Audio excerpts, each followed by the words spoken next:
good evening. Welcome to Community Viewpoint. I am Maria Hurst, and we are joined by Dr. Nancy Silvani, and we have some really important stuff to talk about tonight.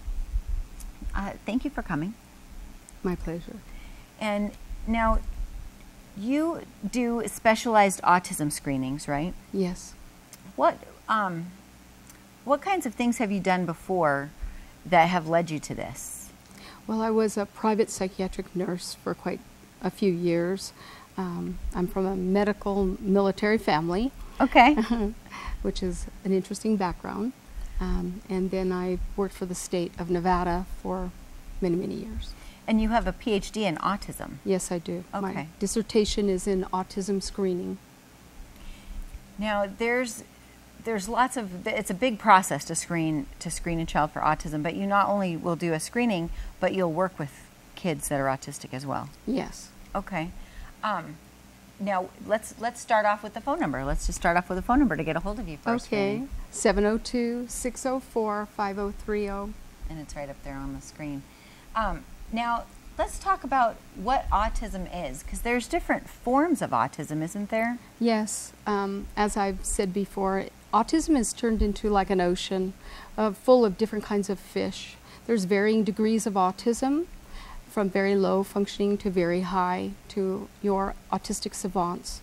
So there's a vast spectrum, and that's why we refer to it as autism spectrum disorder. Okay, because it can be different.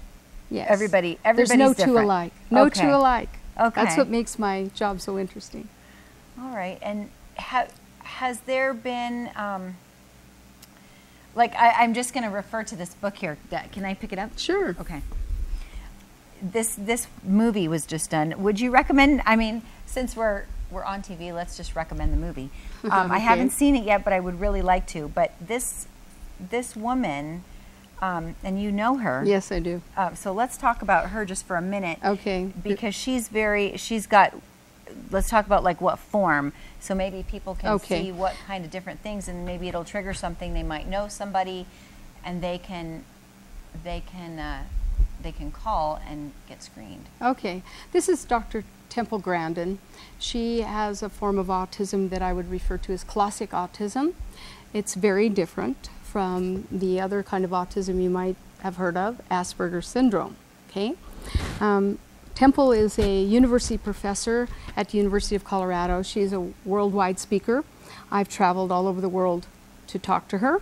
I've met with her personally 3 times. And she's about 10 years older than I am. But don't tell her I said that. Really? Okay. Yes, she is. So I she's just remarkable. saw her on TV, and Yeah. she is remarkable. And here's a little tidbit. Every cowboy shirt that you see her in, those lovely cowboy shirts, she makes every single one of those. Wow. She's made every single one. That's awesome. She's a remarkable person. That's awesome. So there might be, what can parents look for as like a little trigger, maybe that they should get their child screened? Because obviously there's going to be little things, you know, if a child's developing fine, everything's going as planned, you might not have a warning sign. But what is some of the warning signs that maybe somebody will see? Okay, maybe they haven't started talking, or there's no eye contact, or you distinctly see differences between your child and someone else's child. You can talk to your pediatrician, and the American Medical Association has strongly recommended that the pediatricians and doctors screen the children not once but twice before the age of 2. Okay. Now, what is that screening called? There is a screening online called the MChat, and it's a 23 questions, and the parent answers yes or no, and you can take that to your doctor, or you can take it to to someone like me that's an autism screener, and we'll go over it with you. And if you have red flags in that, then we recommend that you have a full screening. So basically, a child, you can go online and do this MChat. Yes, and for all the children. Yes, on the CDC, CDC.com. Okay. You can pull up and put in the word autism and find the MChat online and go over that screen. It's free. And if you see that you have some things that you're wondering about, take it to your family practitioner, doctor, or pediatrician, or come see me. All right. Is there a way, because sometimes there's a transportation issue for some people getting from Pahrump to Vegas, do you come out to Pahrump, and would you do screenings out here? If Well, I hate to put you on the spot like that, but I just did. If it's a younger child, yes. Presently, I work at the Pahrump Valley High School with high school students. I haven't, done the screening for. I work in the high school, so I limit that. But if they were to come into Las Vegas, and there are some, or here in Pahrump, I would be willing to give the screens. I have a charity, and for a nominal fee, it's a very low-cost fee, I could do the screenings and provide them to their medical doctor. But the charity, from what we were talking before the show, the charity covers literally thousands of dollars. Yes. And the fee is just basically to cover just a couple of incidentals, and the charity really provides the most percentage of the screening cost, right? Yes, Okay. yes. Screenings are expensive. The ones that are done by your family doctor are quick, and they just indicate that you need to see a specialist. But those screenings are timely, and if you are to seek them, you'll find that there's a long wait and a high cost.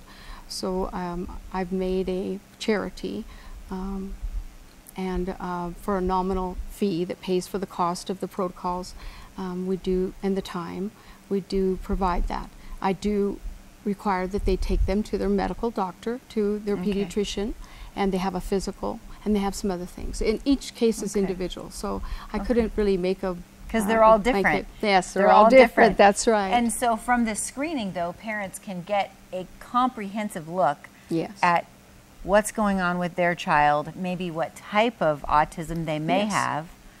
So these are very important, especially if you see, I know like you see some children, I mean, and there's a variety. So basically looking at, is this child different from this child? That might just be your key indicator. Yes. Okay. Because some children you'll notice, I mean, I know the TV is a big distractor, and hopefully it's a really big distractor during this show. But if they're just kind of staring and you can't get their attention, would that be an indicator? Or Yes. Is that, okay. Yes, staring blank off. And developmental milestones are hit by ages, and your family doctor will tell you, you need to discuss those with him or her, and make sure you're hitting those milestones. And if you're not, and ask them to look at the MCHAT and go over that.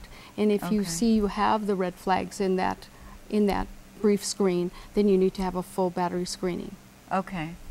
Okay. Thank you so much. Oh, my pleasure. I have learned so much in the last just couple of minutes, and then we talked extensively before the show. But this sounds fantastic, and it's just there's so many kids out there that have been touched by autism. You see all the stickers out there, Autism Speaks, and there's foundations, and it's really, really important that we find out what's going on with the kids because they're our future. So, and as you see with Temple, it doesn't matter if they have what condition they may have. People have diabetes, people have all different kinds of conditions. If they have autism, it doesn't mean that they're not going to be functioning in society. So it just means that they'll learn differently, and you get them help. Just as if they were diabetic, you'd get them help. So same thing. Thank you so much. Well, thank you. It was a pleasure having you on. My thank pleasure. you very thank much. You. And to get a hold of Dr. Silvani, you see the number on the screen, 702-604-5030, and just call and have your child screened if you think there's an indicator for that. Thank you so much, and we'll have you on again with some updates.